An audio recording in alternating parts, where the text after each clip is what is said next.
Your brain is the most powerful weapon in the world. Once you put away your phones and your computers and all that we have nowadays, yeah, it's great. We're up to date. But your brain is the only thing you have when you're going through depression, when you're going through hard times, when you're going through death. Real life, you can't Google that, man. You're alone. You're alone. You may have a shrink you're going to, you may have a best friend you're going to, but there's 24 hours in the day where you're alone in this brain, and your brain is talking to you in all kinds of ways, and it wants to control you and pull you in these different pockets. If you can't control your own brain and your brain controls you, you got to tell your brain where you want to go and how you want to go and how you want to get there. You got to control it. If not, it's over. What existed for me was, okay, man, how am I going to make this work? And all I knew back then was hard work. The only way anything gets accomplished, that's all I heard back in those days. You got to work hard. You got to work hard. I'm not getting I can't get this paragraph. I can't remember what the in this paragraph to pass this test to get in the military. Read again. Still not getting it. Read again. But if you're not getting it, write it out. And that's how I started learning. Okay, well, I got to write out everything I do. And then write it out again. And write it out again. And guess what happened? I got it. I got it. I can't swim. I'm negative buoyant. Go back again. I can't swim. Go back again. Go back again. Go back again. I got it. I realized if I keep going back and going back and going back until this just becomes, your mind was safe. Okay, we're gonna figure it out, because he is not going to stop. It's not like I'm gonna try one more time. No, it's just like alarm clock goes off, boop, we're going back. I can't read right, we're going back. I gave myself no way out, and my mind realized that. They said, okay, we're gonna adapt and overcome now. Like a lot of people say, trying hard. Your mind knows, man. It knows this guy's bull, man, this guy's lying. There's no truth behind it. When I was in Navy SEAL training, people go, how were you there for 18 months? The program was only 6 months long. You were in 3 hell weeks in 1 year. No one's ever done that. How did you do that? I talk about the new norm. When I lived in a $7 a month place when I was growing up for a short period of time, I loved it. I didn't know any different. That was my norm. Once we moved out of that place, we moved to a $236 a month place. I was like, I never want to go back to that little piece of shit. But if you go back to a $7 a month place and you realize this is where I live, this is all I got, your mind says, roger that, this is home.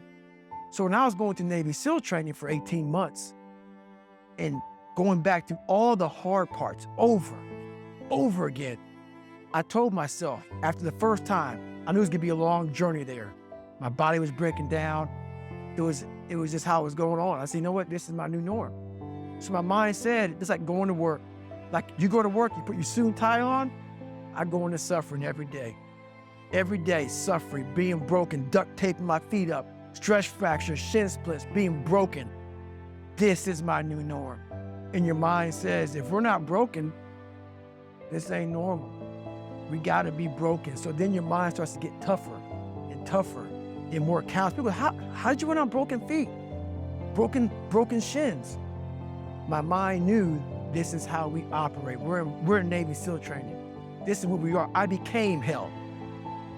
And that became my new norm. I gave myself no way out. There was nothing outside these walls of hell. Nothing. I love God, but for a short period of time, I became the devil, because that was hell.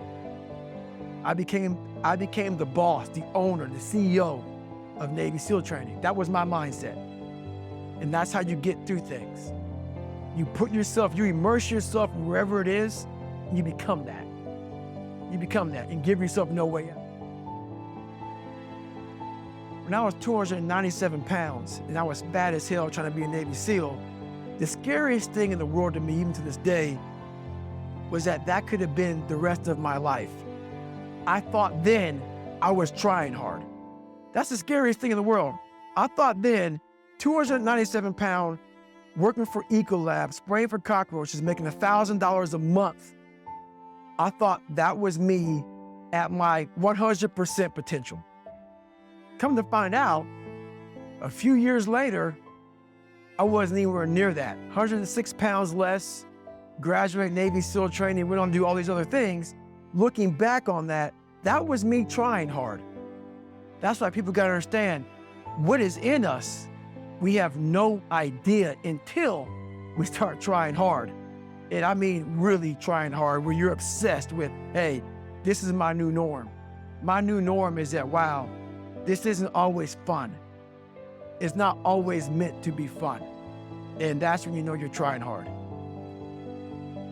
People hear my story and think this guy's sadistic. I realized how the brain works. I figured out how the brain works.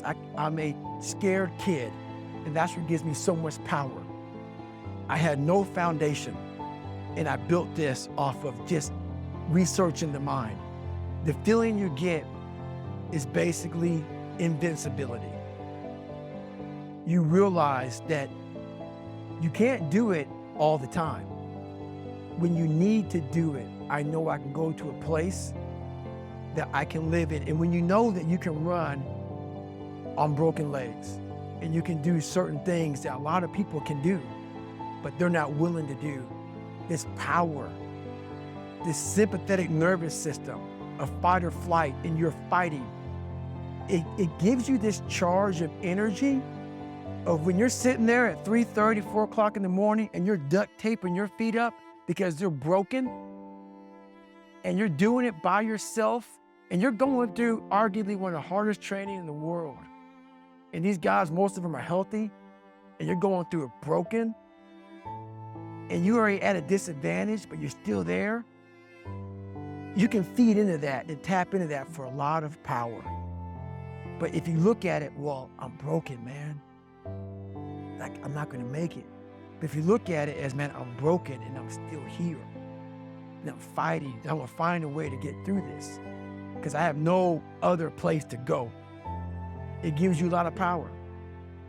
When things start to suck really, really bad, my brain and a lot of people's brain, they don't go to your dad beating you up.